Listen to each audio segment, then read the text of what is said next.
All right, yet another chance to expand your vocabulary. All of these are words from Bring Wind Farms to West Hillbury and Wind Farms Not in My Town. As always, you can use what you know, you can use context clues, or you can look up the words. And one thing I did add, I found a link to a dictionary that's designed for kids specifically.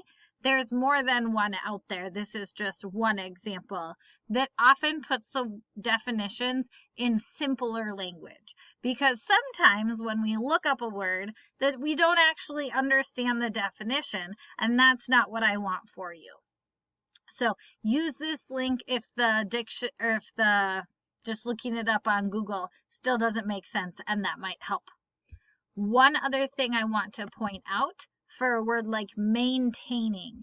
When I look it up, if I type in the word maintaining, this is on the one website I linked to, notice it gives me the word for maintain. Maintaining is one of the forms of maintain. So it'll give you the definition for maintain: to continue, keep in existence.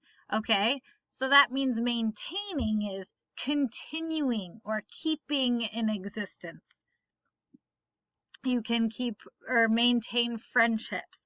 You can maintain the park or the yard.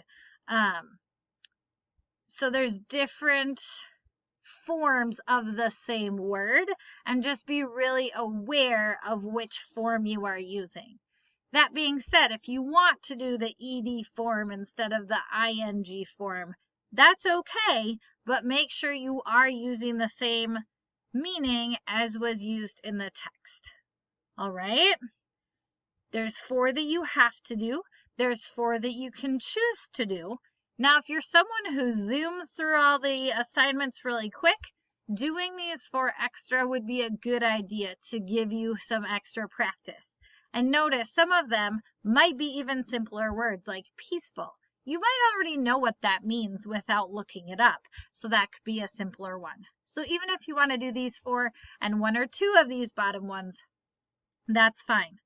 The other thing I will remind you yet again, make sure you capitalize your sentences, use correct punctuation, and just spell words the best that you can. I'm not grading your spelling, but I do want to see capitalization and punctuation, because that is something that all of you can do and should be doing since you are in 5th grade.